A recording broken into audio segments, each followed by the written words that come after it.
28 मराठीमध्ये आपले स्वागत आहे। आजच्या मोठ्या बातम्यांबद्दल बोलूया। लोहेगाव विमानतळ परिसरात ड्रोन, स्काय लँटर्न व लेझर लाईट वापरण्यास बंदी। लोहेगाव विमानतळ परिसरातील हवाई सुरक्षेच्या दृष्टीने पुणे शहर पोलीस आयुक्तालयाने महत्त्वाचा आदेश जारी केला आहे। विमानांच्या उड्डाण व लँडिंग दरम्यान सुरक्षेला धोका निर्माण होऊ नये म्हणून विमानतळाच्या ठराविक परिसरात drone, sky lantern, laser light किंवा तीव्र प्रकाश देणाऱ्या वस्तूंचा वापर करण्यास बंदी घालण्यात आली आहे। पोलीस आयुक्तांनी दिलेल्या आदेशानुसार लोहेगाव विमानतळाच्या एअरफील्ड परिसरातील सुमारे 5 किलोमीटरच्या त्रिज्येत कोणत्याही प्रकारचे drone, sky lantern, laser light, आकाशात सोडल्या जाणाऱ्या प्रकाशयुक्त वस्तू किंवा विमानचालनास अडथळा निर्माण करणाऱ्या साधनांचा वापर करण्यास मनाई करण्यात आली आहे। अशा प्रकारच्या वस्तूंमुळे विमानाच्या पायलटचे लक्ष विचलित होऊन विमान सुरक्षेला धोका निर्माण होऊ शकतो।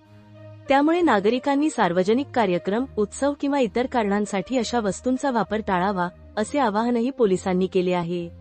हा आदेश भारतीय नागरी सुरक्षा संहिता 2023 अंतर्गत देण्यात आला असून तो 6 मार्च 2026 पासून पुढील 60 दिवसांसाठी लागू राहणार असल्याचे नमूद करण्यात आले आहे।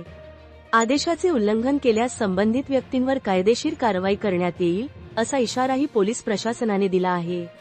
पुणे शहर पोलीस आयुक्तालयाकडून जारी करण्यात आलेल्या या आदेशाची नागरिकांनी नोंद घेऊन सहकार्य करावे, असे आवाहन करण्यात आले आहे। पुणे जिल्हा ब्युरो संतोष भांडवलकर यांचा अहवाल।